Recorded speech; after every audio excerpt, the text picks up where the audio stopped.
আজকে দেখাবো একদম সহজ উপায়ে কিভাবে ঘরেই তৈরি করতে পারবেন বিফ বিরিয়ানি। একবার বানালে বারবার বানাতে ইচ্ছে করবে। Hello friends, welcome back to my channel test of kitchen. তাহলে চলুন শুরু করা যাক আজকের রেসিপি। প্রথমে নিয়ে নিয়েছি 1 কেজি গরুর মাংস।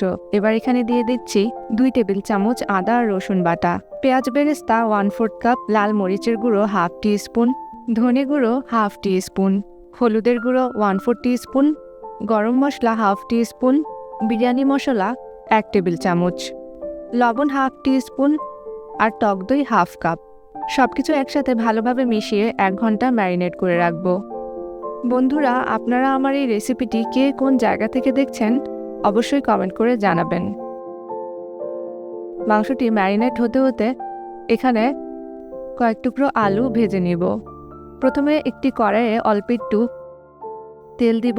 এখানে আমি 2টো আলু ছোট ছোট টুকরো করে কেটে নিয়েছি। এবার এগুলোকে হালকা বাদামি রং হওয়া পর্যন্ত ভেজে নেব।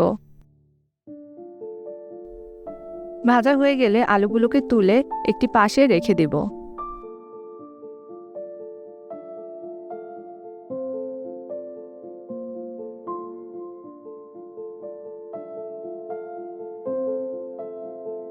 মাংসটি ম্যারিনেট করা হয়ে গেলে একটি কড়াইয়ে নিয়ে নিচ্ছি। এরপর দিয়ে দিচ্ছি 1/4 কাপ তেল। আরও দিয়ে দিচ্ছি 1/4 কাপ কুচি করে রাখা পেঁয়াজ। এরপর কড়াইটি চুলায় বসিয়ে দিব এবং ঢাকনা দিয়ে রান্না করব। কিছুক্ষণ রান্না করার পর এখানে আমি দিয়ে দিচ্ছি 2 টেবিল চামচ সরিষার তেল। এরপর ভালোভাবে নেড়ে চেড়ে আবার ঢাকনা দিয়ে মাংসটি কষিয়ে নিব। এদিকে আমি 1.5 কাপ বাসমতি চাল সিদ্ধ করে নিয়েছি।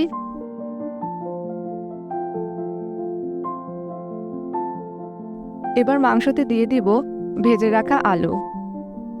মাংসটি সিদ্ধ হওয়া পর্যন্ত ভালোভাবে রান্না করে নিতে হবে।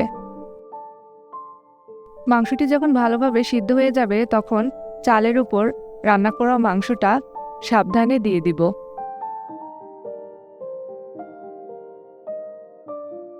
এবার সাবধানে আস্তে আস্তে নেড়েচেড়ে মিশিয়ে নিতে হবে।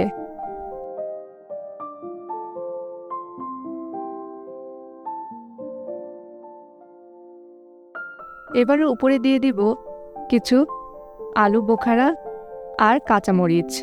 5 মিনিটের মতো লো ফ্লেমে রেখে দিব। এবারে উপরে দিয়ে দিব 2 টেবিল চামচ ঘি আর কিছু পেঁয়াজ বেরেস্তা। এবার পরিবেশন করার পালা। বন্ধুরা, যদি আজকের রেসিপিটি ভালো লেগে থাকে তাহলে অবশ্যই এই রেসিপিটি লাইক করবেন, বন্ধুদের সাথে এই রেসিপিটি শেয়ার করবেন এবং আমার চ্যানেলটি সাবস্ক্রাইব করতে ভুলবেন না।